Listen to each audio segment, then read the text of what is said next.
Ela tinha 23 anos, um bebê de poucos dias nos braços e uma mala de couro na mão.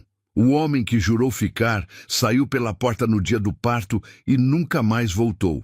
Sem família, sem teto, sem destino, ela seguiu para o único lugar que ainda existia no mundo com o nome dela. Um sítio velho perdido no fim de uma estrada de terra. E quando chegou, com a poeira da viagem ainda no rosto e o menino adormecido no colo, o primeiro ser vivo que a recebeu não foi pessoa. Foi um cavalo velho, parado na cerca, olhando para ela e para o bebê, como se estivesse esperando os dois há muito tempo. Se você sabe o que é chegar num lugar sem saber se vai ter forças para ficar, fica aqui. Deixa o like agora, porque o que essa mulher encontrou naquele sítio vai mudar o jeito como você enxerga o que a vida coloca no seu caminho. No interior do Brasil de outros tempos, relatos como esse ecoavam entre rios e estradas de terra. A porteira era de madeira gasta pelo sol, com a trava de ferro solta de um lado, e atrás dela o caminho de terra batida subia leve até uma casa de paredes caiadas de branco, com o telhado colonial escurecido pelo tempo e uma varanda estreita na frente onde uma cadeira de balanço ainda estava no lugar onde alguém a tinha deixado pela última vez. O sítio era simples, do tipo que o interior do Brasil cria aos montes. Não era bonito nem era feio, era honesto. O terreiro de chão batido estava varrido pelo vento, seco e limpo daquele jeito que a terra fica quando não chove há semanas. As mangueiras velhas que rodeavam a casa tinham os galhos pesados de fruta, e um cheiro doce de manga madura no chão chegava de longe, misturado com o cheiro de terra quente e de capim seco. Não era um lugar abandonado. Era um lugar que estava esperando. Inês ficou parada na porteira com a mala numa mão e o filho no peito, olhando aquilo tudo, e foi ali que sentiu o focinho quente do cavalo velho encostando de leve no pano que envolvia o bebê, como se o animal quisesse dizer que podia entrar, que ali era seguro. Mas para entender como Inês chegou naquela porteira, com a roupa empoeirada e os olhos de quem chorou tudo que tinha para chorar, é preciso voltar alguns dias. A dor do parto começou de madrugada, naquele silêncio pesado que as casas de parede fina fazem quando todo mundo dorme. Inês acordou com o corpo avisando que o momento tinha chegado, e a primeira coisa que fez foi estender a mão para o lado da cama onde Renato dormia. Mas a mão encontrou o lençol frio e o espaço vazio, porque o homem não estava deitado. Estava na cozinha, de pé, com a camisa já vestida e o chapéu na mão. E quando ela apareceu na porta do quarto, segurando a barriga com as duas mãos, ele disse que ia buscar a parteira que morava do outro lado da vila. Disse com uma voz que parecia normal, que parecia de quem estava fazendo a coisa certa. Tocou o ombro dela de leve, abriu a porta da frente e saiu para o escuro da rua sem olhar para trás. Inês ficou na porta por um instante, sentindo a próxima onda de dor, subindo pelo corpo e apertando as costelas por dentro. Voltou para o quarto, sentou na beira da cama e ficou esperando, com os olhos na janela e os ouvidos na rua, buscando o barulho dos passos voltando. Passou meia hora, passou uma hora. A dor foi ficando mais forte e mais perto uma da outra e Renato não voltava.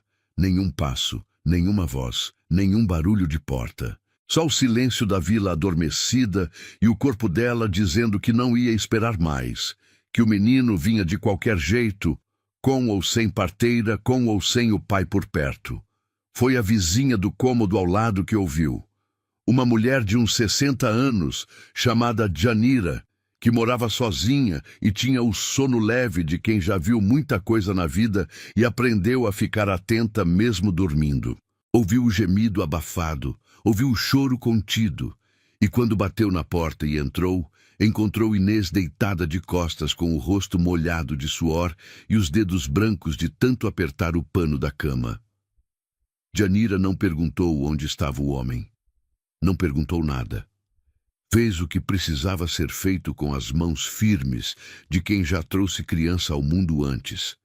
E quando o menino nasceu e soltou o primeiro choro, alto e vivo naquela madrugada escura, a velha olhou para Inês e disse só uma coisa.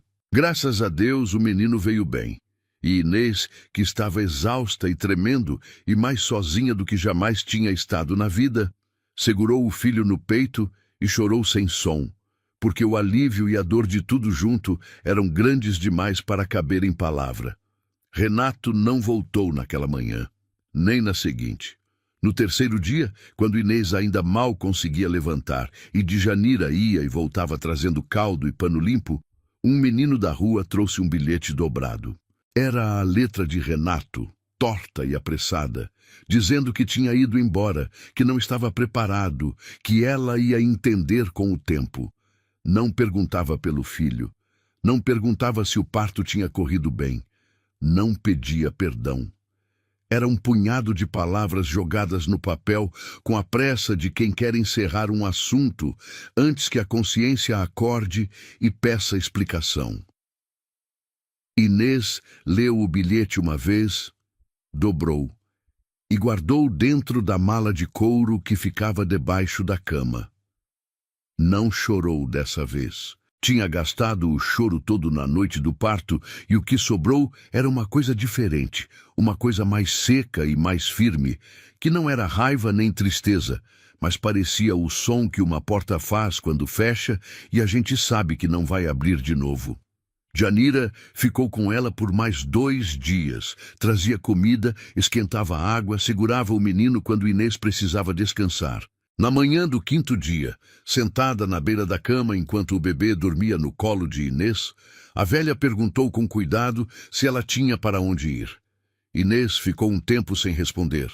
Pensou na mãe, que tinha morrido de febre no inverno passado e que foi a última pessoa no mundo que pertencia a ela de verdade. Pensou no quarto alugado cujo dono já tinha mandado avisar que o pagamento estava atrasado.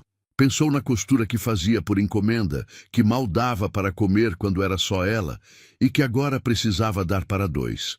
E então pensou numa coisa que a mãe tinha dito uma vez. Fazia tempo, numa daquelas conversas de fim de tarde em que a saudade amolecia a voz. Tinha falado de uma tia-avó que morava sozinha num sítio nos confins do interior. Uma mulher chamada Donana, que tinha vivido e morrido naquela terra sem que quase ninguém soubesse. A mãe nunca explicou direito a ligação com Donana. Falava dela como se fala de gente que existe mais na lembrança do que na presença. Alguém que pertencia a um galho distante da família e que a vida tinha levado para longe do resto. Mas tinha dito uma vez, com uma voz diferente da usual, que Donana era mulher de fibra, daquelas que a terra faz quando a cidade não presta.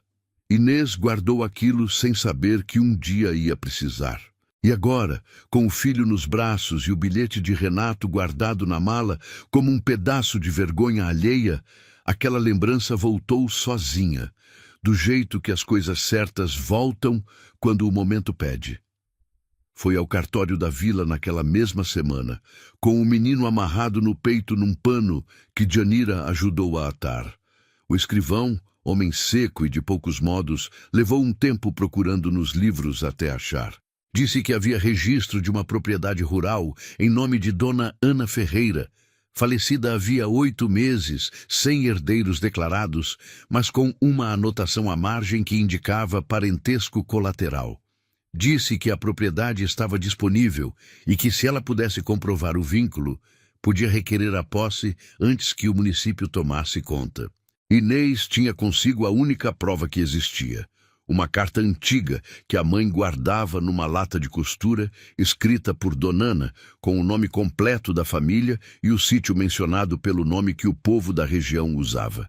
O escrivão olhou a carta, olhou para Inês, olhou para o bebê no colo dela e disse que ia registrar o pedido. Não disse boa sorte, mas também não disse que era impossível, e naquele momento, qualquer coisa que não fosse uma porta fechada já parecia alguma coisa. A viagem durou quase 2 dias. Inês pegou carona numa carroça que ia para a feira de uma cidade vizinha, depois andou a pé por um trecho de estrada que subia e descia entre morros cobertos de pasto seco. Carregava a mala numa mão e o menino amarrado no peito. E quando o peso ficava demais, parava na sombra de alguma árvore na beira do caminho. Dava de mamar ao bebê, descansava os braços e voltava a andar. O sol castigava no meio do dia e o chão de terra vermelha soltava um calor que subia pelas pernas e cansava o corpo inteiro. Mas ela seguia, porque seguir era a única coisa que ainda fazia sentido.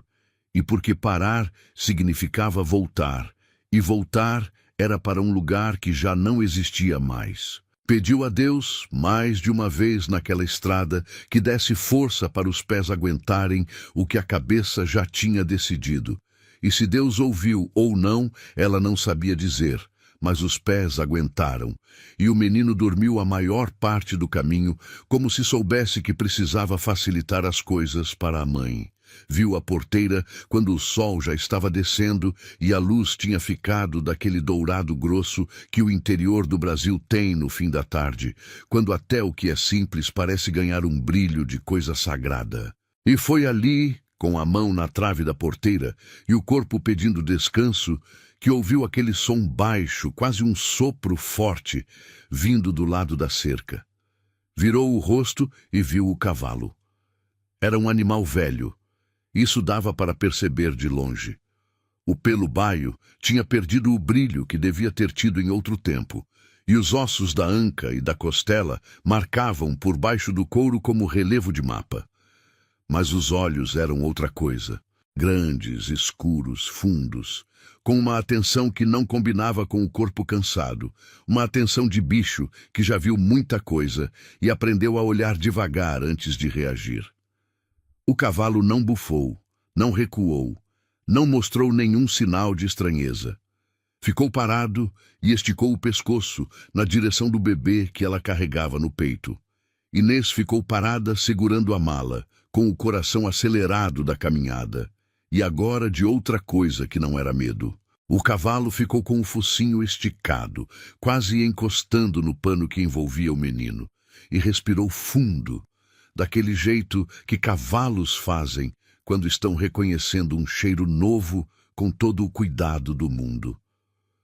O bebê se mexeu, abriu os olhos por um instante, aqueles olhos de recém-nascido que ainda não fixam em nada, e o cavalo ficou completamente imóvel, como se tivesse entendido que qualquer movimento brusco podia estragar alguma coisa delicada demais para ser forçada. Ficaram assim os três por um tempo que ela não mediu. A mulher, o bebê e o cavalo velho. A luz dourada batendo de lado e fazendo o pelo gasto do animal parecer mais bonito do que era. Inês soltou a mala no chão devagar. Estendeu a mão livre e tocou o focinho do cavalo. Era quente e seco e macio, e o animal não se mexeu. Apenas ficou ali, deixando ser tocado, com a paciência de bicho velho que já aprendeu que a melhor coisa que se pode fazer por alguém que acabou de chegar é simplesmente ficar quieto e deixar a pessoa sentir que não está sozinha. E ali, naquela porteira, com o filho dormindo no peito e a mão no focinho de um cavalo que não conhecia, Inês sentiu pela primeira vez, desde a noite do parto, uma coisa que não conseguiu dar nome. Não era alegria, não era alívio, não era esperança, pelo menos não ainda. Era mais como o som de uma respiração depois de muito tempo prendendo o ar. Uma coisa pequena e enorme ao mesmo tempo. A sensação de que talvez, só talvez, Deus não tivesse esquecido dela por completo. Ela abriu a porteira, pegou a mala, ajeitou o menino no colo e entrou no sítio. O cavalo acompanhou do outro lado da cerca, no mesmo passo lento, como quem faz questão de ir junto até onde a cerca permite. A casa por dentro cheirava a tempo parado, aquele cheiro de cômodo fechado que tem poeira velha e ar guardado. Mas não era cheiro de abandono, era cheiro de casa que ficou esperando alguém abrir a janela de novo. Havia uma mesa pesada no centro do cômodo principal, 2 bancos, um fogão de lenha encostado na parede dos fundos com a boca escurecida de fuligem e a chaleira de ferro ainda em cima, como se Donana tivesse acabado de fazer café e saído por um instante. Numa prateleira ao lado da janela, um castiçal torto, uma cuia, um vidro de remédio vazio, um rosário de contas escuras pendurado num prego. Na parede, um quadro pequeno de santo com o vidro embaçado e, ao lado, um almanaque aberto num mês que já tinha ficado para trás. O quarto tinha uma cama de ferro com um colchão de palha e, no canto, um baú de madeira escura com roupas velhas de mulher dobradas dentro, com um cheiro de cânfora que ainda resistia. Havia também uma porta no fundo do corredor, trancada, com uma fechadura diferente das outras, mais pesada, de ferro trabalhado. Inês girou a maçaneta, empurrou. A porta não cedeu. Procurou a chave nos pregos, nas gavetas, debaixo do colchão. Não encontrou. Guardou aquilo na cabeça e seguiu adiante, porque havia coisa mais urgente do que porta trancada quando se tem um recém-nascido nos braços e a noite já vem chegando. A primeira noite no sítio foi mais silenciosa do que Inês esperava e mais cheia ao mesmo tempo.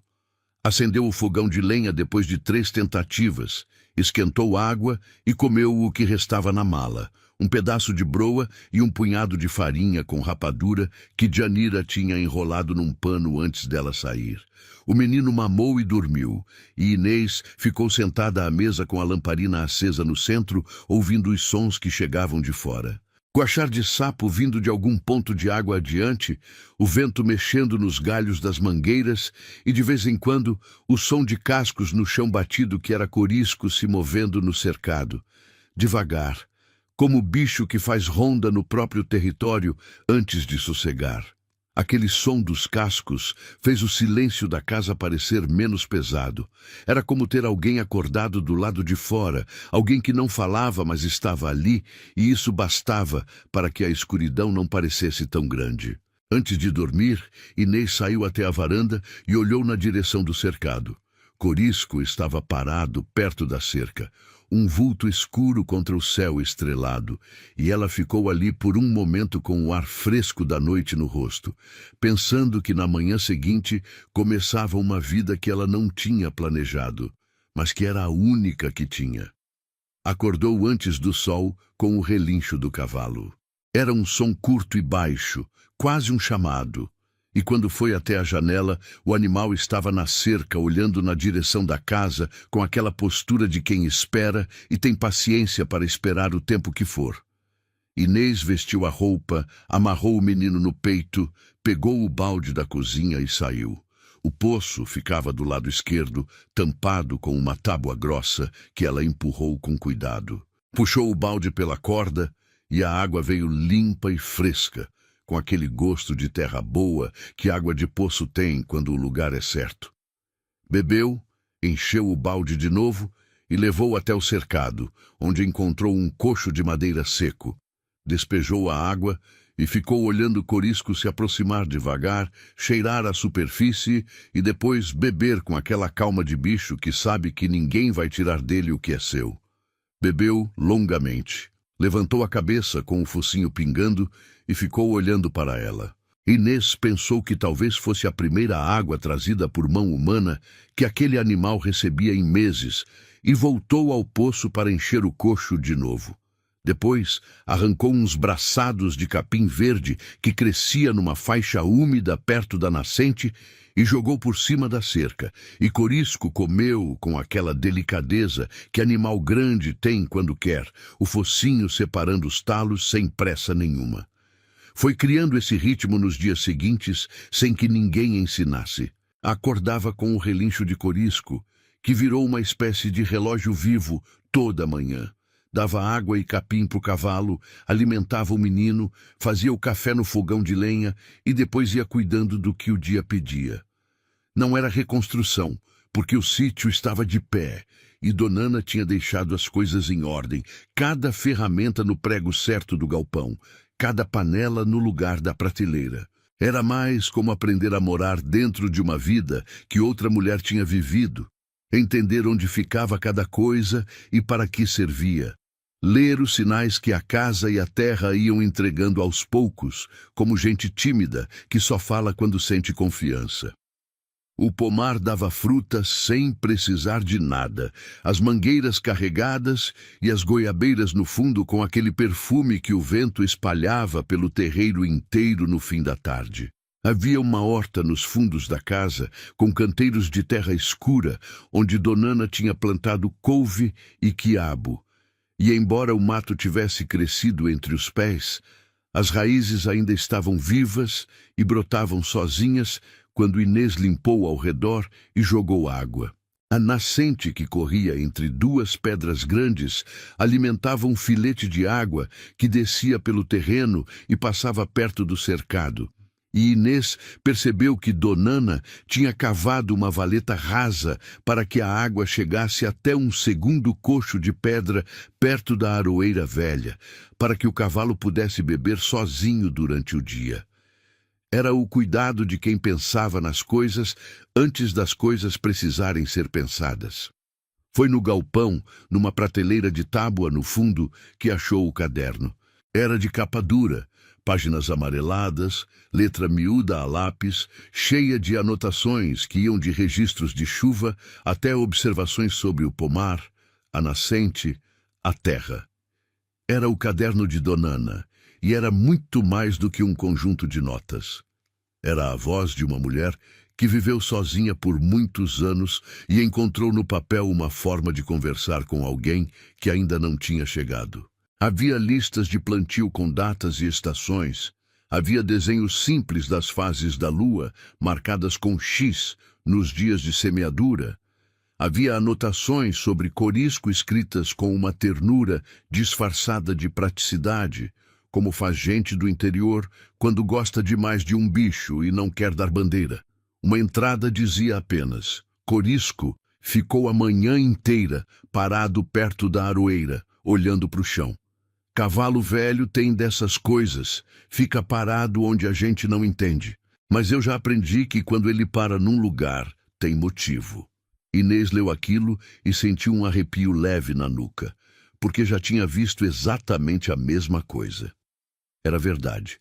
Desde o segundo dia, Corisco fazia uma coisa que Inês não entendia. Toda manhã, depois de beber a água e comer o capim, o cavalo ia até o mesmo ponto do pasto, perto da aroeira velha, e ficava parado ali, olhando para o chão, batendo o casco dianteiro na terra num ritmo lento e repetido, como quem marca um lugar. Na primeira vez, Inês olhou de longe e não deu importância. Na segunda, estranhou. Na terceira, largou o que estava fazendo e foi até a cerca observar. O cavalo estava no ponto de sempre, com o focinho quase no chão, o casco batendo devagar na terra seca. E quando percebeu que ela estava olhando, levantou a cabeça e ficou encarando com aqueles olhos fundos, como se estivesse dizendo alguma coisa que ela ainda não tinha aprendido a ouvir. Inês ficou com aquilo na cabeça o dia inteiro, e à noite, lendo o caderno de Donana à luz da lamparina com o menino dormindo ao lado, encontrou no meio de uma página de anotações sobre o tempo uma frase que estava sozinha, sem data e sem contexto, como se a velha tivesse escrito num impulso.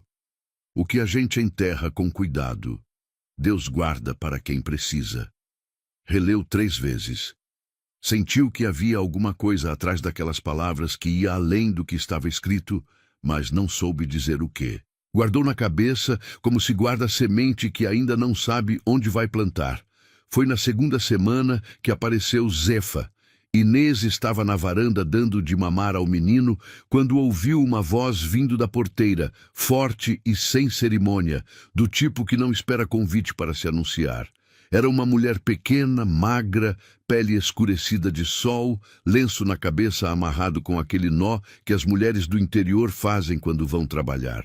Trazia uma lata com tampa e disse, antes de qualquer cumprimento, que tinha ouvido pela estrada que alguém estava morando no sítio da finada Donana e que veio ver com os próprios olhos. Disse que se chamava Zefa, que morava a pouca distância pelo caminho do poente e que tinha sido vizinha e amiga de Donana por mais de 30 anos. A lata tinha bolo de fubá dentro, ainda morno. Era o jeito de gente do interior de dizer que era bem-vinda sem precisar usar a palavra. Sentaram na varanda, Inês serviu água do poço e Zefa comeu um pedaço do próprio bolo com a naturalidade de quem não faz cerimônia. O menino dormia no colo de Inês e Zefa olhou para ele com atenção demorada. Daquele jeito que mulher velha olha para recém-nascido, como quem está lendo alguma coisa que só gente mais vivida consegue ler. Inês contou o mínimo sobre como tinha chegado ali. Disse que o pai do menino foi embora e que o sítio era o único lugar que restava. Zefa ouviu sem interromper, sem mudar a expressão, com os olhos parados no horizonte. Quando Inês terminou, a velha ficou um momento em silêncio.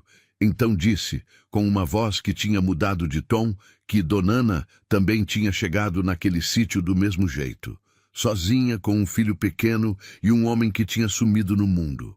Disse que isso foi muitos anos antes, que Donana era moça quando veio e velha quando morreu, e que no meio disso tudo tinha feito daquela terra uma coisa que ninguém achava possível para uma mulher sem marido e sem família por perto. Disse que o povo da região no começo olhava de lado, porque mulher sozinha com filho em sítio de interior era coisa que dava conversa, mas que com o tempo o olhar de lado virou respeito, porque Donana trabalhava calada e a terra respondia, e não tem argumento no mundo que ganhe de uma roça que produz. Disse que o filho de Donana cresceu ali, forte e bonito, mas que quando ficou moço fez o que o pai tinha feito, sumiu no mundo atrás de uma vida que o sítio não podia dar e nunca mais mandou notícia.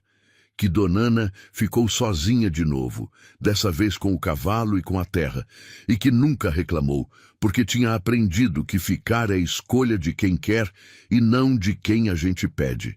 Zefa fez uma pausa, olhou para Corisco que estava parado na cerca na direção delas, e disse uma coisa que fez Inês ficar quieta por um tempo comprido.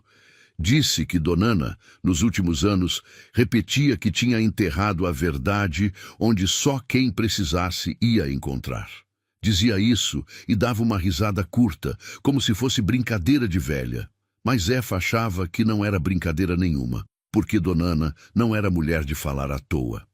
Inês ficou com aquela frase na cabeça depois que Zefa foi embora. Juntou com a frase do caderno, juntou com o comportamento de Corisco, e uma coisa foi ganhando forma dentro dela, devagar, como neblina que vai clareando. Na manhã seguinte, depois de dar água e capim para o cavalo e alimentar o menino, Inês foi até o ponto onde Corisco sempre parava. A aroeira velha ficava no canto do terreno, com o tronco grosso e a casca avermelhada, e embaixo dela a terra era mais macia que no resto do pasto, escurecida pela sombra permanente e pela umidade que a raiz puxava de baixo. Corisco estava ali, como de costume, e quando Inês se agachou e passou a mão na terra, o cavalo deu um passo para trás, como quem abre espaço para alguém trabalhar. Ela voltou ao galpão, pegou uma enxada e começou a cavar. Não precisou ir fundo. A uns 2 palmos, a enxada bateu em alguma coisa que não era pedra nem raiz. Era metal. Inês largou a enxada e cavou com as mãos, tirando a terra aos punhados, e o que apareceu foi uma lata grande, daquelas de mantimento, fechada com a tampa amassada por cima e envolta num pedaço de couro encerado que tinha protegido do tempo melhor do que qualquer gaveta faria. Inês tirou a lata da terra, sentou na sombra da aroeira e abriu. Dentro havia cartas, muitas cartas, dobradas e amarradas em 2 maços com barbante de algodão, escritas na mesma letra miúda do caderno. Eram cartas de Donana, mas diferentes das anotações do caderno. Essas eram endereçadas a alguém. No alto de cada uma, na primeira linha, estava escrito: para a mulher que vier depois de mim. Inês leu a primeira carta ali mesmo, sentada na terra, com Corisco parado ao lado da cerca, olhando para ela, e o menino dormindo no pano amarrado no peito. A carta contava como Donana tinha chegado naquele sítio muitos anos antes, grávida de 7 meses, abandonada pelo homem que tinha prometido casar. Contava que a criança nasceu ali mesmo, no quarto da casa, com a ajuda de uma vizinha que ouviu os gritos e veio correndo, e que ela deu ao filho o nome do pai dela, porque não queria que o menino carregasse nada que viesse do homem que foi embora.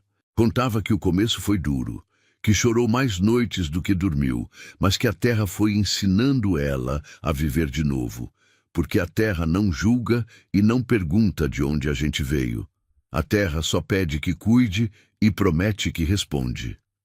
Inês ficou com as cartas no colo por um tempo comprido, olhando o terreiro ao redor, a casa de paredes brancas, as mangueiras carregadas, o cavalo parado na cerca com aquela paciência de quem já esperou o que tinha de esperar. Sentiu uma coisa que era difícil de separar em partes. Era reconhecimento e susto e consolo tudo junto, porque a história que estava lendo era a história de outra mulher, e ao mesmo tempo era tão parecida com a dela que doía. Guardou as cartas dentro da lata, levou para dentro da casa e colocou na mesa ao lado do caderno. Ia ler todas, uma por noite, no ritmo que a lamparina e o sono do menino permitissem. Mas já sabia, antes de ler o resto, que Donana tinha deixado aquelas palavras enterradas de propósito, no lugar que só o cavalo conhecia, esperando que a pessoa certa chegasse e fosse fundo o suficiente para encontrar. Naquela mesma semana, apareceu na porteira um homem que Inês não conhecia. Vinha a cavalo, com passo calmo, chapéu de couro na cabeça e uma menina de uns 5 anos sentada na garupa, com as mãos agarradas na camisa dele e os olhos enormes olhando tudo com aquela curiosidade séria que criança do interior tem. Parou do lado de fora da porteira e ficou esperando, que é o jeito educado de quem foi criado sabendo que terra dos outros tem dono. Inês saiu da varanda e foi até ele. O homem disse que se chamava Moacir, que tinha propriedade a umas 3 léguas dali pelo lado do rio e que estava devolvendo um facão que Donana tinha emprestado para o pai dele no ano anterior. Falou com voz pausada, sem palavra a mais, do tipo que diz o que veio dizer e não enfeita. A menina na garupa dele não abriu a boca, mas os olhos não paravam. Iam de Inês para o sítio, do sítio para o cercado de Corisco de volta para Inês, com uma velocidade que só criança consegue. Moacir entregou o facão, Inês agradeceu, e ele estava se preparando para ir, quando olhou na direção do coxo de pedra perto da cerca e disse, sem que ela tivesse perguntado, que a valeta da nascente estava entupida num ponto ali adiante e que por isso a água devia estar chegando fraca no coxo. Disse que podia limpar se ela quisesse, que era serviço de uns minutos. Era o jeito de gente do interior de oferecer ajuda, sem fazer parecer que está oferecendo. Inês disse que aceitava e ele desmontou, tirou a menina da garupa e colocou no chão com um gesto cuidadoso. E a criança ficou parada onde o pai deixou por exatamente 3 segundos antes de sair andando na direção do cercado de Corisco, com aquela determinação silenciosa de quem já decidiu o que vai fazer.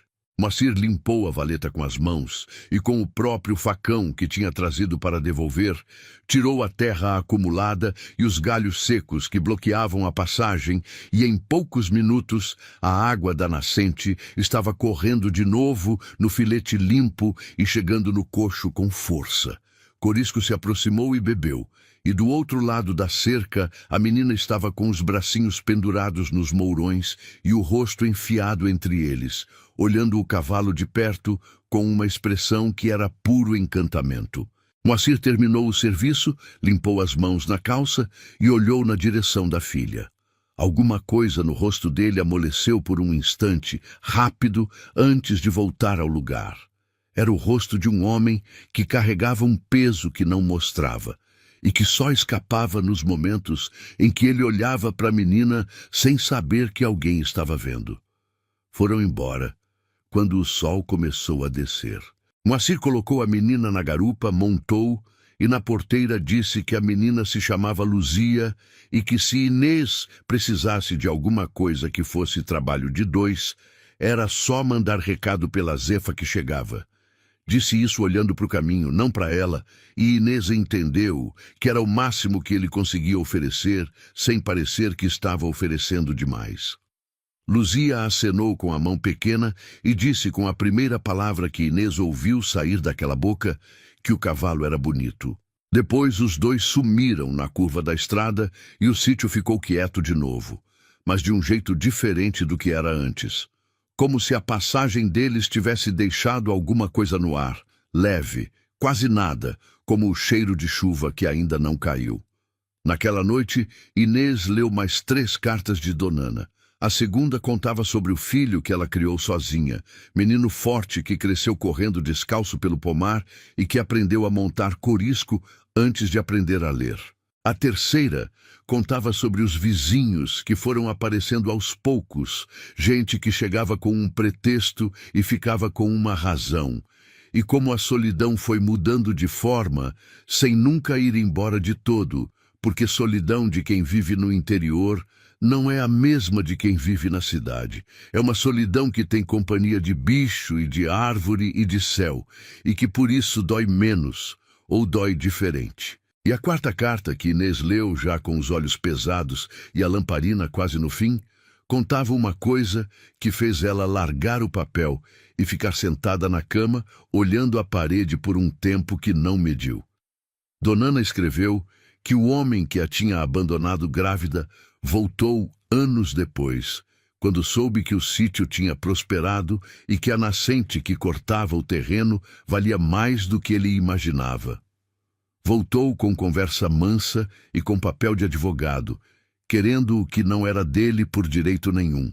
E Donana escreveu na última linha daquela carta com uma letra que parecia mais firme do que nas linhas de cima. Ele vai voltar sempre, porque homem que abandona e depois quer de volta não muda. Muda a desculpa, mas a vontade é a mesma. E por isso eu guardei o que prova a verdade, onde ele nunca teria paciência de procurar. Inês apagou a lamparina e deitou na cama de palha com o menino dormindo ao lado. Ficou olhando o teto escuro, ouvindo o vento nas mangueiras e o som dos cascos de corisco no cercado. Aquele som que já tinha virado parte do ritmo da noite, como um coração batendo do lado de fora da casa. Pensou em Donana, escrevendo aquelas cartas sozinha, ano após ano, para uma filha que nunca mandou embora e nunca fez ficar. Pensou no homem que voltou, querendo o que não era dele. E pensou em Renato, no bilhete torto, nas palavras jogadas no papel. E sentiu no peito uma coisa que não era medo, mas se parecia com a sombra do medo. Como quando a gente olha para o horizonte e vê nuvem escura e não sabe ainda se vai passar longe ou se vai cair em cima. Virou de lado, colocou a mão no peito do menino para sentir a respiração dele, pequena e constante, e pediu a Deus em silêncio que desse a ela a mesma força que tinha dado a Donana. Depois dormiu, e o sono veio fundo, como vinha toda noite desde que tinha chegado naquele lugar. Como se o sítio soubesse que ela precisava descansar e fizesse o silêncio ficar mais macio ao redor dela. As semanas foram passando no ritmo que o interior impõe, que não é lento nem rápido, é o ritmo das coisas que crescem, da fruta que amadurece, da água que corre, do bebê que vai ganhando peso e firmeza no colo da mãe. O menino, que Inês tinha batizado de Joaquim, na certidão que fez na vila antes de sair, era criança quieta, daquelas que observam mais do que choram e que parecem estar tentando entender o mundo antes de reclamar dele. Dormia bem de noite, mamava sem agonia, e quando estava acordado ficava com os olhos abertos, olhando o teto ou a luz que entrava pela janela, como se cada coisa que via fosse novidade suficiente para ocupar a cabeça inteira. Inês ia aprendendo a ser mãe do mesmo jeito que ia aprendendo a viver naquele sítio, um dia por vez, errando e acertando, sem manual nenhum, só com o instinto e com a teimosia de quem sabe que desistir não é uma das opções que estão na mesa. Zefa aparecia 2 vezes por semana, sempre com alguma coisa na mão, um pedaço de bolo, um punhado de farinha, umas espigas de milho, e sempre ficava um tempo na varanda, contando casos antigos da região e de Donana, como se estivesse passando adiante uma memória que precisava de dona nova. Foi Zefa que ensinou Inês a cuidar do pomar direito, a podar os galhos secos das mangueiras na época certa e a reconhecer pelo cheiro quando a goiaba estava no ponto de colher. Foi Zefa que mostrou onde Donana secava a carne no varal de arame atrás do galpão, e como fazer o queijo de coalho na forma de madeira que ainda estava na prateleira da cozinha com o pano de algodão em cima. E foi Zefa que trouxe um saco de milho para Corisco na 2ª semana, dizendo que Donana sempre dava milho para o cavalo misturado com o capim, porque bicho velho precisa de sustância que o pasto sozinho não dá. Inês agradeceu, e naquela tarde, quando levou o milho até o coxo e Corisco veio comer da mão dela pela primeira vez, sentiu a mesma coisa que sentia toda vez que o cavalo fazia alguma coisa nova com ela. Aquele arrepio de reconhecimento, como se o bicho estivesse aceitando ela aos poucos, do mesmo jeito que se aceita alguém que a gente ainda está aprendendo a confiar. Corisco tinha parado de bater o casco na terra perto da aroeira desde que Inês tinha desenterrado a lata de cartas. Como se a missão daquele gesto tivesse sido cumprida e ele pudesse sossegar. Mas continuava com outro hábito que Inês foi reparando com o tempo. Toda tarde, quando o sol começava a descer e a luz ficava alaranjada, o cavalo ia até o fundo do cercado, perto do galpão, e ficava parado olhando na direção da porta aberta, com o pescoço esticado e as orelhas viradas para frente, naquela posição que cavalo faz quando está prestando atenção em alguma coisa que a gente não percebe. Inês notava, registrava, mas não entendia ainda. Guardava junto com as outras coisas que ia aprendendo sobre aquele animal, como quem junta peças de um quebra-cabeça que ainda não mostra a figura. A horta dos fundos começou a dar com força nesse período. A couve saía firme e verde dos canteiros que Inês tinha limpado. O quiabo crescia rápido no calor que fazia. E os pés de abóbora que Donana tinha plantado antes de morrer estouraram de uma vez, cobrindo o chão de rama grossa e flores amarelas que viraram frutos em questão de dias. Inês colhia de manhã cedo, separava o que precisava para comer e o resto levava até a estrada, onde deixava numa caixa de madeira com um pano por cima para quem passasse. Não cobrava, não tinha com quem vender ainda e não sabia os caminhos de comércio da região. Mas as pessoas foram aparecendo, atraídas pelo boca a boca, que no interior viaja mais rápido do que qualquer outra coisa, e em pouco tempo já tinha 2 mulheres que vinham toda semana buscar verdura e fruta e traziam em troca o que podiam: farinha, açúcar, querosene para lamparina, tecido para fazer fralda para o menino. Era uma economia sem dinheiro e sem contrato, feita de confiança e de necessidade. E Inês descobriu que havia uma beleza naquilo que ela não conhecia. A beleza de trocar o que se tem pelo que se precisa, sem que ninguém saísse devendo nada a ninguém. Foi num fim de tarde de uma quinta-feira que o mundo de fora bateu na porteira de volta. Inês estava na varanda com Joaquim no colo, olhando a luz mudar de cor no terreiro, quando ouviu o barulho de cavalo vindo pela estrada. Não era o passo calmo de quem conhece o caminho, era um trote apressado, de quem vem com pressa ou com intenção, e antes que ela tivesse tempo de levantar, um homem apareceu na porteira montado num cavalo escuro, com roupa de cidade e chapéu novo que não combinava com a poeira da estrada. Inês sentiu o corpo inteiro ficar frio antes de reconhecer o rosto, porque o corpo, às vezes, sabe antes dos olhos quem está chegando. Era Renato. Estava diferente, mais magro no rosto, com um bigode ralo que não tinha antes e um jeito de se mexer na sela que tentava parecer confiante, mas tinha alguma coisa por baixo que era nervosismo. Parou do lado de fora da porteira e ficou olhando para ela com um sorriso que era metade sorriso e metade outra coisa que Inês não quis nomear. Corisco reagiu antes de qualquer palavra ser dita. Do cercado, o cavalo velho soltou um relincho que Inês nunca tinha ouvido dele, alto e áspero. Um som que não era de boas-vindas, era de aviso.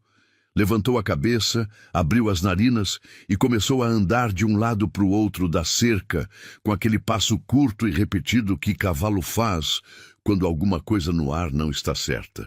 Inês olhou para o cavalo e depois olhou para Renato e pensou que bicho velho não se engana com gente, que bicho sente o que a gente disfarça e que se Corisco estava agitado era porque tinha motivo. Renato desceu do cavalo e ficou parado na porteira com a mão na trave, esperando, como se esperasse que Inês fosse abrir e recebê-lo. Ela não abriu.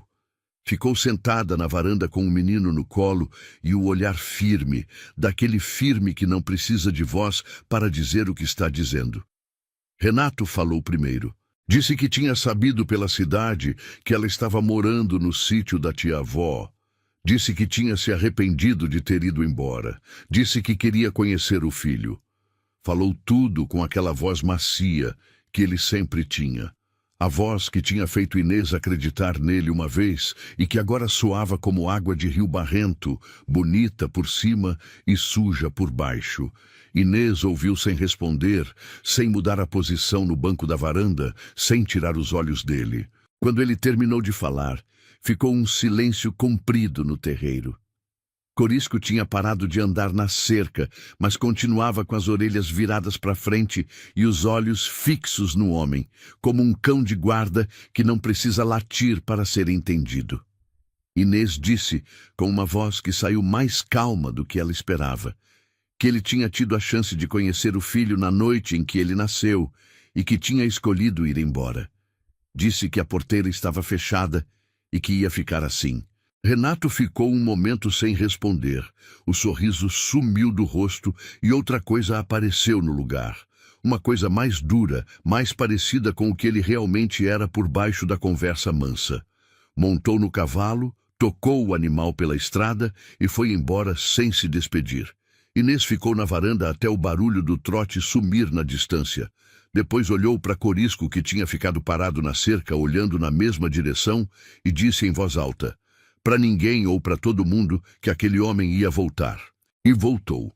Na semana seguinte, Renato apareceu de novo, mas dessa vez não veio sozinho. Trazia um homem de terno escuro e pasta de couro que se apresentou como representante legal e que falou na porteira com voz de quem está acostumado a fazer gente pequena sentir que é menor ainda. Disse que Renato, como pai do menino, tinha direitos sobre o bem onde a criança residia. Disse que a posse do sítio não estava regularizada em nome de Inês e que havia base para contestação. Disse essas coisas com palavras compridas e tom de quem lê documento em voz alta. E Inês ouviu tudo de pé dessa vez, com Joaquim no braço e o rosto sem expressão, porque tinha aprendido com a mãe que o melhor jeito de ouvir ameaça é com a cara quieta, que é o que mais incomoda quem ameaça. Quando o homem de terno terminou, Inês disse só uma coisa. Disse que o sítio era de Donana e que Donana tinha deixado para quem tinha direito. O homem abriu a boca para responder e Inês entrou na casa e fechou a porta, que era a resposta mais clara que ela podia dar. Ficou sentada à mesa com o menino no colo, ouvindo o barulho do cavalo de Renato se afastando pela estrada. As mãos tremiam, não de medo, de raiva. Aquela raiva limpa que vem quando alguém tenta tirar de você o que você suou para construir, ou no caso dela, o que outra mulher, antes dela, suou para construir e deixou para ela cuidar.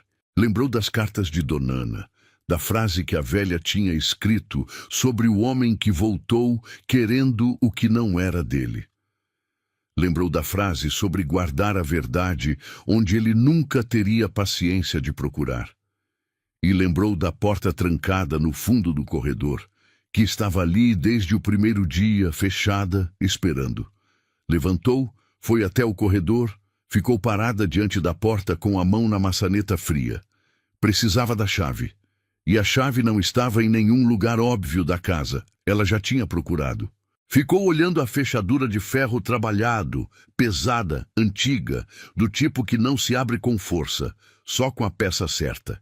E então ouviu, vindo de fora, o som de Corisco batendo o casco no chão. Não no ponto da aroeira dessa vez, no fundo do cercado, perto do galpão. Saiu da casa com o menino no braço e foi até o cercado. Corisco estava parado na parte de trás, perto da parede do galpão, olhando na direção da porta aberta com aquela atenção que ela já conhecia, o pescoço esticado, as orelhas viradas para frente. Era o mesmo gesto que ele fazia toda a tarde e que Inês não tinha entendido até agora. O cavalo não estava olhando para o galpão, estava olhando para alguma coisa dentro do galpão. Inês entrou. A luz da tarde entrava pela porta e pelas frestas do telhado. E tudo ali dentro estava como Donana tinha deixado. As ferramentas nos pregos, as prateleiras de tábua, o cheiro de couro velho e de ferro. E no canto do fundo, pendurada num gancho alto, estava a sela velha de Corisco. Era de couro grosso, escurecido pelo tempo, com as costuras gastas e as bordas endurecidas. Inês a tinha visto no primeiro dia, mas não tinha dado importância. Era sela de cavalo velho, coisa de uso que fica guardada quando o animal já não serve para montaria pesada. Mas agora olhou para ela com outros olhos. Olhou como Donana teria olhado. Olhou pensando no que Zefa tinha dito sobre guardar onde ninguém procura. E pensando no que o caderno de Donana dizia sobre o cavalo, saber as coisas antes da gente. Tirou a sela do gancho. Era pesada, mais do que esperava, e o couro rangeu quando ela colocou no chão. Passou a mão pelas costuras, pelas dobras, pelos pontos onde o couro tinha endurecido com o tempo. E no canto inferior, onde a aba dobrava para baixo e ficava encostada no corpo do animal quando montado, sentiu alguma coisa. Uma espessura diferente, um volume que não era couro nem enchimento, mas algo entre as camadas. Pegou o canivete que usava na cozinha e, com o cuidado de quem sabe que pode estar abrindo mais do que uma costura, começou a cortar os pontos do fio grosso que prendia a aba. Foram uns minutos de trabalho miúdo e atento, abrindo ponto por ponto sem rasgar o couro. Quando a abertura ficou grande, enfiou os dedos e sentiu metal frio. Puxou devagar. Era uma chave, de ferro escuro, pesada, com o formato antigo das chaves de fechadura trabalhada, e quando Inês a segurou na palma da mão, soube com uma certeza que não precisava de prova que era a chave da porta do corredor. Levantou, saiu do galpão com a chave na mão e o menino no braço, e Corisco a acompanhou de dentro do cercado, andando junto com ela pela beira da cerca, no mesmo passo, como se soubesse exatamente onde ela estava indo e quisesse ir junto até onde podia. Inês entrou na casa. Foi até o corredor, colocou a chave na fechadura. Encaixou perfeito, com aquele clique suave que as coisas fazem quando encontram o lugar onde pertencem. Girou. A porta abriu. O cômodo era pequeno, menor do que o quarto, com uma janela estreita por onde entrava um fio de luz que iluminava o interior de poeira fina suspensa no ar. Não havia cama nem móvel grande. Havia uma mesa pequena encostada na parede, e em cima da mesa uma caixa de madeira com tampa, e ao lado da caixa um envelope lacrado. Na parede de trás, pendurado num prego, um retrato a carvão de uma mulher jovem segurando um bebê, desenhado por mão que sabia o que estava fazendo, com traços simples e firmes. Inês ficou olhando aquele retrato por um momento, e sentiu o peito apertar, porque a mulher do desenho era jovem e estava sozinha e segurava a criança com as duas mãos do mesmo jeito que ela segurava Joaquim, com aquele jeito de quem segura a única coisa que tem no mundo. Abriu a caixa. Dentro havia documentos, a escritura original do sítio, mais antiga do que a que constava no cartório da vila, com a planta do terreno desenhada à mão e assinaturas de testemunhas legíveis e firmes. Havia um segundo documento, um registro de posse lavrado em cartório de outra cidade, com data recente, carimbado e reconhecido, que declarava a propriedade exclusivamente em nome de Dona Ana Ferreira e de qualquer mulher da família que viesse a ocupar e cuidar da terra, excluindo expressamente qualquer direito de cônjuge, companheiro ou pai de seus filhos sobre a propriedade. E havia o envelope lacrado. Na frente, escrito na letra firme de Dona Ana, uma linha só: para quem o cavalo receber. Inês abriu o envelope com as mãos tremendo, não de medo, de alguma coisa maior. A carta era curta, como tudo que Dona Ana escrevia quando queria dizer o que importava. Dizia que a terra era de quem fica e cuida, não de quem vai embora e volta querendo. Dizia que o documento de posse tinha sido feito em cartório de cidade vizinha, longe das mãos de quem tinha influência na região, e que era válido e forte o suficiente para aguentar qualquer papel de advogado que viesse bater na porteira. E dizia na última linha, com aquela simplicidade de quem já não tem tempo para voltas: Corisco sabe quem é a pessoa certa. Eu confiei nele mais do que em gente, e ele nunca errou. Inês ficou com a carta e os documentos nas mãos por um tempo que não soube medir. A luz da tarde estava entrando pela janela estreita e batia na mesa e nos papéis e na poeira suspensa. E tudo parecia parado naquele instante, como se o tempo tivesse prendido a respiração. Lá fora, Corisco soltou um relincho baixo, curto, que não era de aviso nem de chamado. Era de outra coisa, uma coisa que parecia sossego, como o som que alguém faz quando deita no travesseiro no fim de um dia longo e sabe que fez o que tinha para fazer. Inês juntou tudo com cuidado, os documentos, a carta, a escritura, colocou dentro da caixa de madeira e levou até o quarto. Colocou debaixo da cama, junto com o bilhete de Renato que ainda estava dentro da mala. Os dois envelopes ficaram ali lado a lado, um com a letra torta de um homem que fugiu e outro com a letra firme de uma mulher que ficou. E Inês pensou que a vida inteira de uma pessoa podia ser resumida nessa diferença, na diferença entre quem foge e quem fica, entre quem escreve bilhete de desculpa e quem escreve documento de verdade.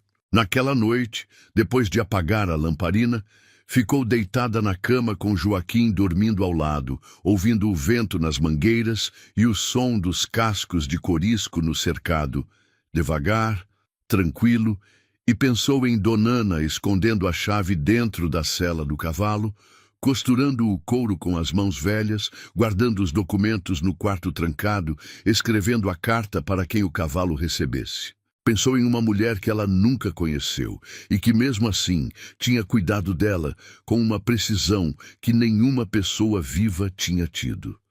Pensou que Deus às vezes protege a gente usando mãos que já foram embora e que Dona Ana, mesmo debaixo da terra, ainda estava fazendo o que fez a vida inteira, cuidando de quem vinha depois. Mas antes de ir à cidade, precisava aprender a montar. No dia seguinte, pediu a Moacir quando ele apareceu na porteira. Ele não fez pergunta nenhuma. Entrou no cercado, colocou o arreio em corisco, com aquela naturalidade de quem lida com cavalo desde que aprendeu a andar, e disse que o segredo era não ter pressa e não ter medo, porque cavalo sente as duas coisas antes da gente mostrar. Inês montou com as mãos tremendo e o corpo duro, e Corisco ficou completamente parado até ela respirar fundo e soltar os ombros. Depois andou no passo mais manso que tinha, devagar, rente à cerca, como o bicho que sabe que está carregando alguém que ainda está aprendendo a confiar. Ela quase perdeu o equilíbrio 2 vezes, e nas 2 Corisco parou sozinho e esperou, com aquela paciência que não se ensina, se tem ou não se tem. No fim da tarde já conseguia dar a volta no cercado sem segurar no pescoço do cavalo, e Moacir disse com a voz de quem não elogia fácil que ela tinha jeito. Na manhã seguinte, Inês ia montar Corisco e ir até a cidade. Levaria os documentos e ia chegar com a verdade na mão, que era a coisa mais rara e mais poderosa que existia numa disputa entre quem tem razão e quem só tem vontade. Moacir apareceu na porteira naquela manhã, antes do sol subir. Não trouxe pretexto dessa vez, não trouxe facão para devolver nem serviço para oferecer. Veio porque Zefa tinha mandado recado de que Renato andava pela região com o homem de terno, fazendo perguntas nas propriedades vizinhas. Inês contou o que tinha acontecido e o que tinha encontrado, e Moacir ouviu com aquela atenção demorada de quem sabe que ouvir direito é mais importante do que falar rápido. Quando ela terminou, ficou um momento em silêncio e disse que conhecia um tabelião na cidade vizinha, que era homem de palavra e que não tinha ligação com ninguém da região que pudesse ser comprado ou convencido.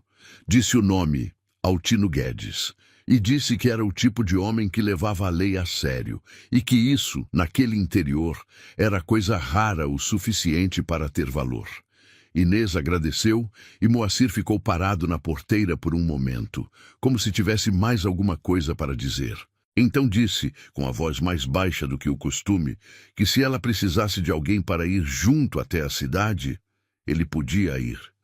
Disse isso olhando para o cavalo dele, não para ela. E Inês entendeu que era o máximo que aquele homem conseguia oferecer, sem sentir que estava passando de um limite que ele mesmo tinha colocado.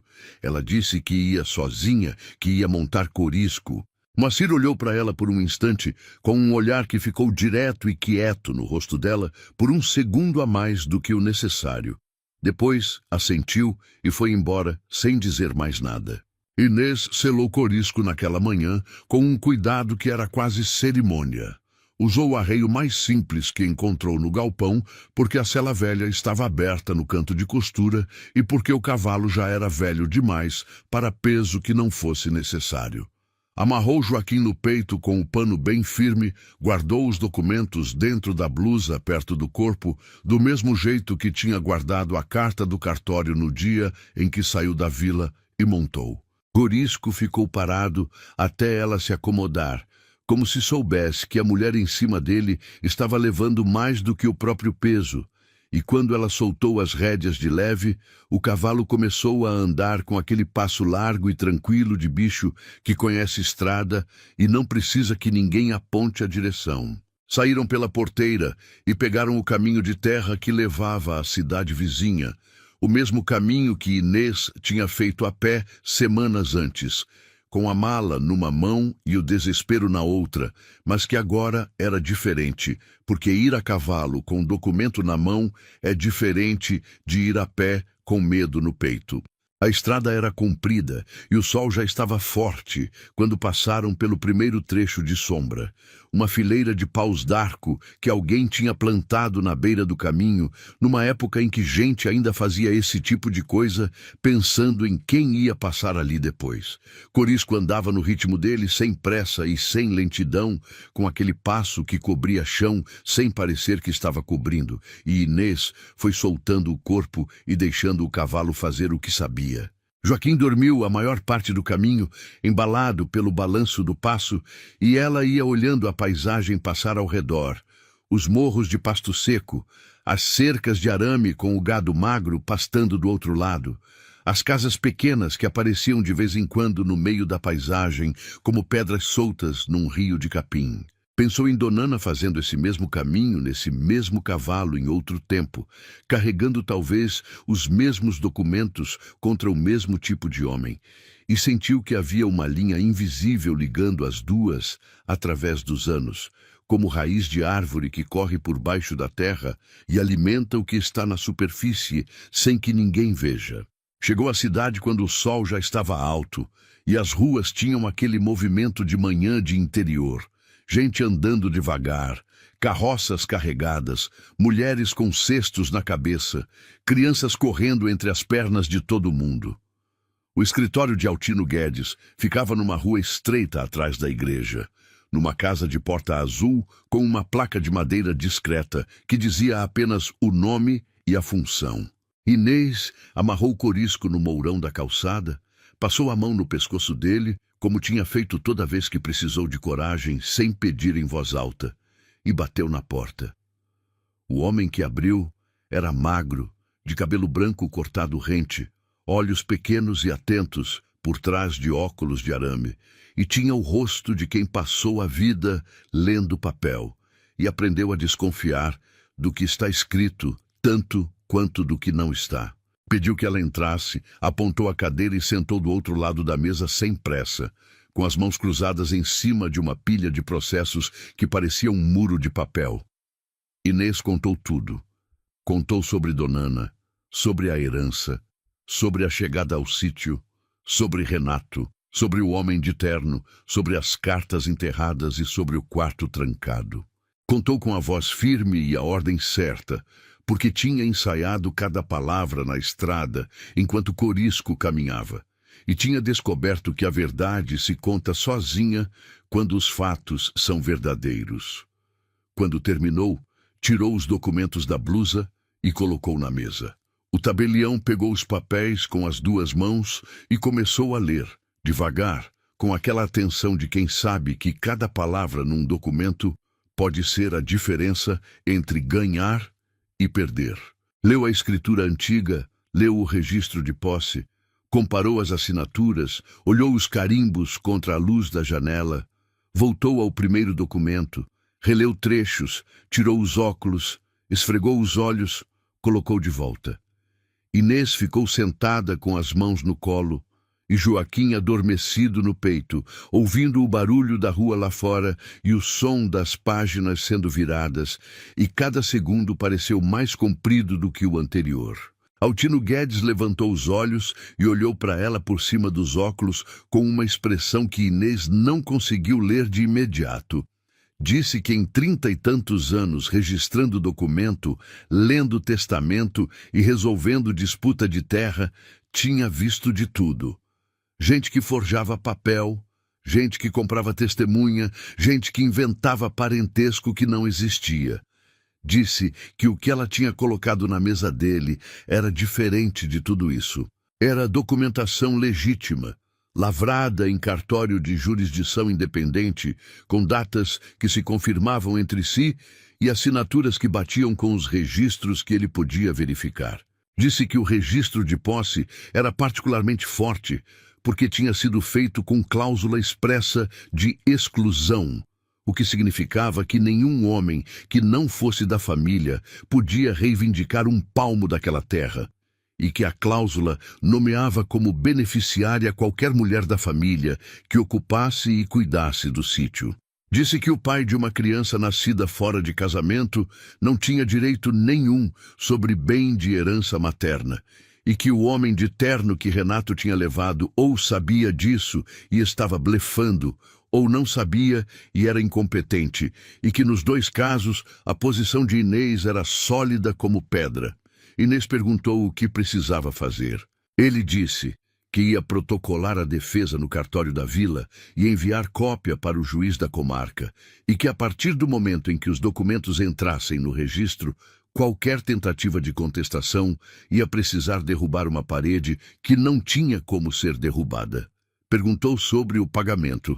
Ele disse que cobrava o que a situação permitia e que esperava o caso fechar para acertar, que era o jeito que ele trabalhava, porque homem que cobra antes de resolver não tem interesse em resolver. Inês estendeu a mão. Ele apertou com firmeza, e havia naquele aperto uma coisa que ia além de acordo profissional. Era o tipo de gesto que reconhece uma pessoa pelo que ela carregou para chegar até ali. Quando saiu do escritório, Corisco estava no mesmo lugar, esperando com aquela paciência que era a coisa mais constante nele. Inês afrouxou as rédeas antes de montar, como tinha aprendido a fazer, e o cavalo inclinou levemente o pescoço, como se entendesse o gesto. Voltaram pela mesma estrada, mas o caminho de volta pareceu mais curto, não porque fosse, mas porque havia uma diferença entre carregar um peso sozinha e carregar o mesmo peso sabendo que alguém ia ajudar a sustentar. O processo levou semanas. Semanas que Inês viveu no ritmo que tinha aprendido desde que chegara, uma coisa por vez, um dia por vez, sem tentar olhar o tamanho de tudo junto. A horta continuou produzindo, as mulheres da região continuaram vindo buscar verdura e fruta, Zefa continuou aparecendo com bolo e com notícia, e Joaquim continuou crescendo com aquela constância silenciosa de recém-nascido que vai virando criança sem avisar. Corisco comia o milho da mão de Inês toda manhã e bebia a água do cocho que ela enchia antes do sol subir. E à tarde, os dois saíam pelo caminho de terra ao redor do sítio, Inês montada e o cavalo andando naquele passo que já não era de animal novo, mas que ainda tinha uma dignidade que a idade não tinha levado embora. Eram saídas curtas, porque Corisco cansava mais rápido do que no começo, e Inês tinha aprendido a ler no corpo do cavalo quando era hora de voltar, pela respiração que mudava e pela passada que encurtava, e sempre voltavam antes do sol descer, no passo calmo de quem sabe que não precisa correr, porque tudo que importa está ali perto. Moacir apareceu 3 vezes naquelas semanas. Na primeira, trouxe Luzia e um saco de milho para o cavalo. A menina desceu da garupa e foi direto para o cercado de Corisco, como se o caminho fosse decorado, e ficou com os bracinhos pendurados nos mourões, conversando com o cavalo numa voz baixa que ninguém conseguia ouvir de longe. Corisco ficou parado do outro lado da cerca, com o focinho perto da grade, ouvindo com aquela atenção que dedicava a quem gostava. Inês viu a cena da varanda e sentiu alguma coisa que era ternura misturada com uma pontada de outra coisa que ela não quis examinar de perto ainda. Na segunda vez, Moacir veio sozinho e consertou a dobradiça da porteira que estava cedendo, serviço que fez sem ser pedido e sem comentar, no ritmo tranquilo de quem está fazendo uma coisa óbvia. Ficou para tomar café depois e os dois sentaram na varanda enquanto Joaquim dormia no colo de Inês. E a conversa foi daquele tipo que começa pelas coisas práticas e vai escorregando devagar para outros lugares sem que ninguém perceba que escorregou. Moacir contou que Luzia perguntava pelo cavalo toda noite antes de dormir e que ele não sabia o que ia fazer quando a menina descobrisse que não podia trazer Corisco para casa.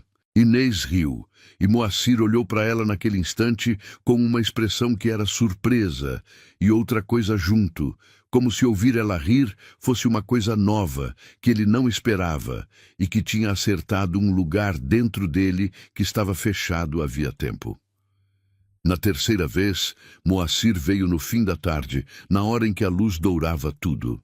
Inês estava sentada debaixo da mangueira grande com Joaquim no colo, e ele sentou no banco ao lado, sem ser convidado, nem precisar ser, porque já tinha passado do ponto em que convite era necessário. Ficaram um tempo em silêncio, olhando o terreiro na luz do fim do dia, e aquele silêncio não era falta de coisa para dizer, era o tipo que existe entre gente que já passou das palavras de apresentação e chegou naquele lugar onde ficar quieto junto é uma forma de conversa. Moacir disse, sem olhar para ela, que a mulher dele tinha morrido de febre 2 anos antes e que Luzia era tudo que tinha restado e que desde então ele tinha se acostumado a carregar o peso sozinho porque achava que era isso que se fazia. Disse que não era reclamação nem pedido de nada, era só uma coisa que precisava ser dita para alguém que ele achava que ia entender. Inês ficou quieta por um momento, porque havia coisas que não pediam resposta, pediam só que alguém ficasse perto. Então disse que sabia o que era carregar peso sozinha e que a única coisa que tinha aprendido sobre isso era que o peso não fica menor, mas os braços ficam mais fortes, e que às vezes Deus manda alguém para ficar do lado, não para carregar por você, mas para você saber que se tropeçar tem quem segure. Moacir virou o rosto para ela e ficaram se olhando por um instante que não tinha tamanho certo. Então Corisco relincheu no cercado, um relincho curto e calmo. E os dois olharam para o cavalo ao mesmo tempo e acabaram sorrindo, cada um para si, mas no mesmo momento. E era do mesmo jeito. A sentença chegou numa manhã de terça-feira. Zefa trouxe a notícia antes do recado oficial, porque no interior a voz do povo corre mais rápido que papel de cartório. Disse que o juiz tinha julgado improcedente a contestação, que os documentos de Inês eram válidos e que a posse estava confirmada em nome dela sem margem para recurso. Disse que o homem de terno tinha ido embora da cidade no dia anterior e que Renato não tinha sido visto na região desde então. Inês ouviu tudo de pé no terreiro com Joaquim no braço e não disse nada por um momento. Olhou ao redor, as mangueiras, a horta, a casa de paredes caiadas com a varanda onde a cadeira de balanço agora era dela. Corisco parado na cerca olhando para ela como sempre, com a mancha de pelo mais claro na testa pegando a luz do sol. Agradeceu Zefa, que foi embora enxugando o canto do olho com a ponta do lenço e dizendo que Donana ia estar feliz onde estivesse. Inês ficou parada no meio do terreiro depois que a velha foi embora. Não sentiu vontade de gritar, nem de chorar, nem de comemorar. Sentiu o peso das coisas ficando no lugar onde deviam estar, como mobília que finalmente encosta na parede certa depois de ser empurrada de um lado para o outro. Foi até o cercado. Corisco veio ao encontro antes que ela chegasse, cabeça baixa, passo calmo, com aquela presença mansa que era a marca dele desde o primeiro dia. Inês colocou a mão no pescoço do cavalo e ficou ali, sentindo o calor do pelo, a respiração do animal, o peso tranquilo daquele ser que tinha ficado quando Donana foi embora, que tinha esperado sem saber por quem, e que tinha guiado Inês para tudo que ela precisava encontrar, sem dizer uma palavra, porque cavalo não fala, mas quem presta atenção, escuta. Joaquim esticou a mão de dentro do pano e tocou o focinho de Corisco. E o cavalo ficou imóvel, recebendo o toque daqueles dedos minúsculos com a mesma delicadeza com que tinha recebido a mão de Inês na porteira no primeiro dia. E Inês pensou que havia coisas na vida que não se explicam e que não precisam de explicação, que existem do jeito que são e que a gente só precisa ser grata por estar ali quando elas acontecem. Os meses que se seguiram trouxeram as coisas boas do jeito que as coisas boas costumam chegar, devagar e sem barulho. A horta cresceu, o pomar deu mais do que os anos anteriores, segundo Zefa, e as mulheres da região passaram a vir com mais frequência, trazendo encomenda e levando o que o sítio produzia. Inês começou a vender na feira da cidade vizinha, montada em Corisco com os cestos amarrados na garupa, e voltava com dinheiro que era pouco, mas era honesto e era dela. Joaquim crescia forte e quieto. Começou a firmar o pescoço, depois as costas, depois os braços, e ia ganhando aquele olhar atento de criança que está juntando as peças do mundo ao redor, sem ter pressa de montar.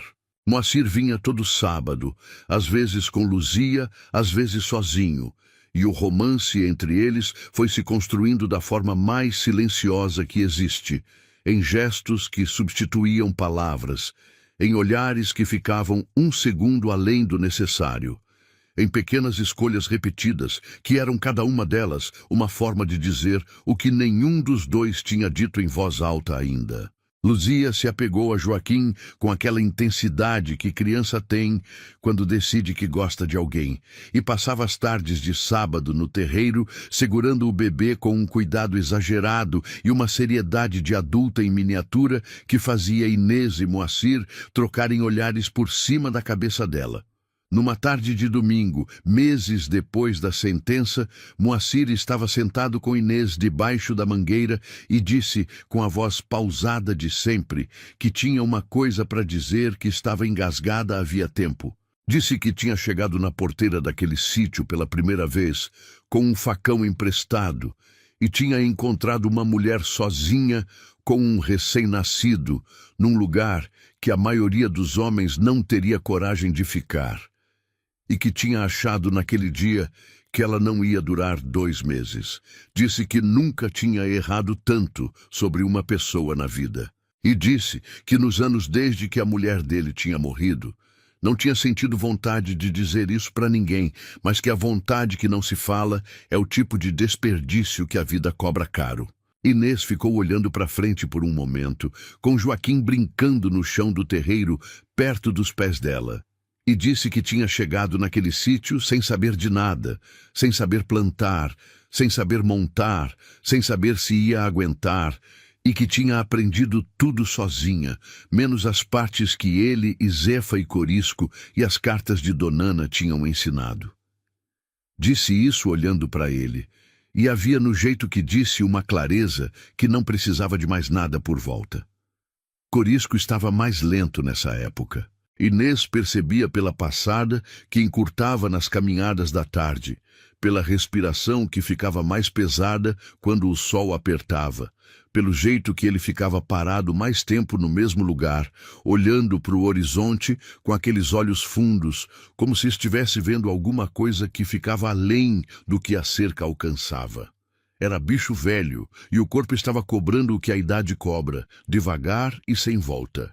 Inês passou a sair menos com ele, a dar mais milho e mais água, a ficar mais tempo ao lado da cerca, fazendo companhia em vez de pedir esforço. Corisco aceitava o cuidado com a mesma dignidade com que aceitava tudo, sem reclamar e sem pedir, como bicho que aprendeu que a vida tem um tempo para cada coisa, e que aceitar esse tempo é a última forma de sabedoria que se aprende. Foi numa tarde de luz dourada, quase um ano depois que Inês tinha chegado ao sítio, que Joaquim ficou de pé sozinho pela primeira vez.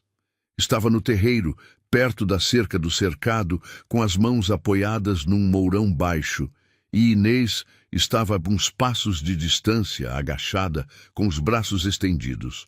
O menino soltou o mourão, ficou de pé por um instante naquele equilíbrio frágil que criança tem quando está entre o chão e o andar, e deu o primeiro passo. Depois outro. Cambaleou, quase caiu, endireitou, e andou mais 2 passos na direção da mãe, com aquela mistura de medo e decisão, que é a coisa mais bonita que existe num ser humano, aprendendo a se mover no mundo. Inês o pegou no colo quando ele chegou, e quando levantou os olhos, viu que Corisco estava do outro lado da cerca, com o focinho esticado entre os mourões na direção do menino, e que os olhos do cavalo estavam olhando para Joaquim com uma atenção que ela conhecia bem. Aquela atenção que ele tinha dedicado ao bebê no primeiro dia na porteira, quando encostou o focinho no pano e ficou parado, como se estivesse reconhecendo alguém que já esperava. Naquela noite, depois que o sol desceu e as estrelas abriram daquele jeito largo que só acontece longe da cidade, Inês deu água e milho para Corisco, como fazia toda noite, e o cavalo comeu devagar, mais devagar que o costume, e bebeu pouco. Ela ficou com a mão no pescoço dele por um tempo, sentindo o pelo, que estava mais áspero do que antes, e a respiração que tinha ficado mais pesada nas últimas semanas. E quando ele encostou o focinho no ombro dela e ficou assim, com o peso da cabeça apoiado nela, Inês soube. Não soube com a cabeça, soube com aquele lugar dentro do peito que sabe as coisas antes de a gente aceitar que sabe. Ficou com ele até a noite esfriar e foi dormir com um peso no peito que não era de tristeza, era de despedida, que é uma coisa diferente e que dói de um jeito próprio que não se confunde com nenhum outro. Na manhã seguinte, Corisco não relinchou. Inês acordou com o silêncio, que era o aviso, porque há quase um ano ela acordava todo dia com aquele relincho curto e baixo, que era o jeito do cavalo dizer bom dia. Levantou, foi até a janela e olhou para o cercado. Corisco estava deitado na sombra da aroeira velha, no mesmo ponto onde costumava bater o casco, no mesmo ponto onde Inês tinha cavado e encontrado a lata de cartas. Estava deitado de lado, com o corpo comprido na terra e a cabeça apoiada no chão. E quando Inês saiu da casa e foi até o cercado, já sabia antes de chegar. O cavalo tinha ido embora naquela noite, quieto, sem alarde, do jeito que viveu a vida inteira. Tinha escolhido o lugar, debaixo da árvore que era dele desde sempre, na terra que Donana tinha pisado e que Inês tinha aprendido a amar, e tinha deitado ali e deixado o corpo descansar do peso de todos aqueles anos. Inês se ajoelhou do lado dele e colocou a mão no pescoço, que ainda estava morno, e ficou assim por um tempo que não contou. Não chorou de imediato.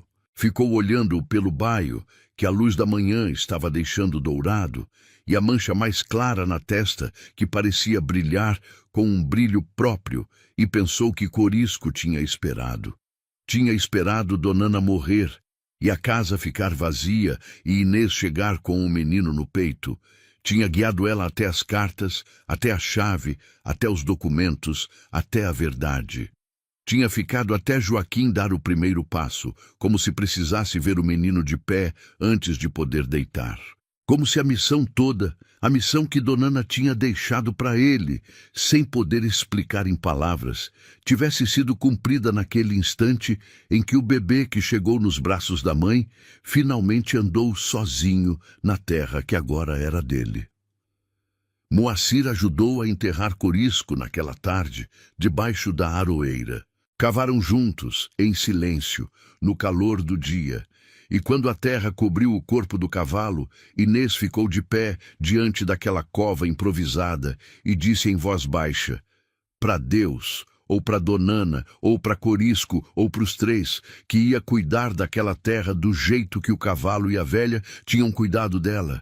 Moacir ficou ao lado, sem dizer nada, porque era homem que sabia que a coisa mais útil que se faz diante da dor dos outros é ficar perto e ficar quieto. Luzia, que tinha vindo junto, colocou um raminho de flor do campo em cima da terra e disse que o cavalo ia gostar, porque era bonito, e ninguém discordou. Nos meses que vieram, a aroeira cresceu mais do que qualquer árvore no terreno. Os galhos se abriram largos e a sombra ficou generosa, e na época das chuvas brotou ao redor do tronco um capim verde e macio que não nascia em nenhum outro ponto do pasto. Inês nunca plantou nada ali, não precisou. A terra cuidou sozinha do que estava debaixo dela, do jeito que a terra faz quando recebe alguma coisa que foi boa. Joaquim cresceu correndo por aquele terreiro, com Luzia atrás dele nos sábados e Moacir sentado na varanda ao lado de Inês. E o sítio foi ganhando os sons que um lugar ganha quando deixa de ser de uma pessoa só e passa a ser de uma família, mesmo que essa família tenha se formado de um jeito que ninguém planejou. E quando o menino já andava firme e já falava as primeiras palavras e já apontava para o cercado vazio, perguntando pelo cavalo com aquela insistência de criança que não aceita que as coisas vão embora, Inês o levava até a aroeira, sentava com ele na sombra e contava na história do cavalo velho que tinha cuidado deles dois quando ninguém mais cuidou.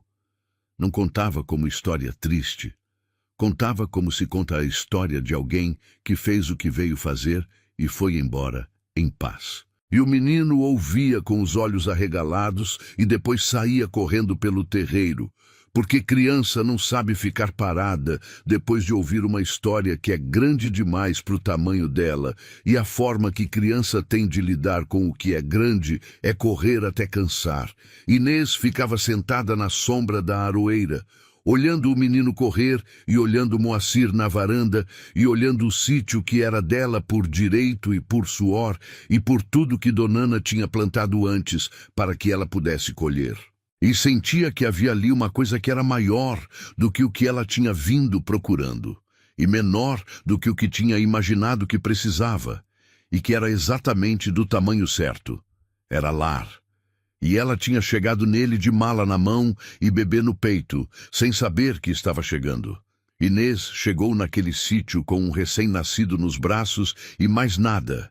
Tinha uma mala, um documento e a decisão de não desistir antes de tentar, e foi o suficiente para mudar tudo. Tem gente que olha para o que sobrou e só enxerga o que falta. Tem gente que olha para o mesmo lugar e vê um começo. Se essa história tocou alguma coisa em você, compartilha com alguém que precisa ouvir isso hoje. Às vezes, a história certa chega na hora certa. E se você ainda não se inscreveu no canal, se inscreve agora. Tem muita história como essa esperando por você aqui.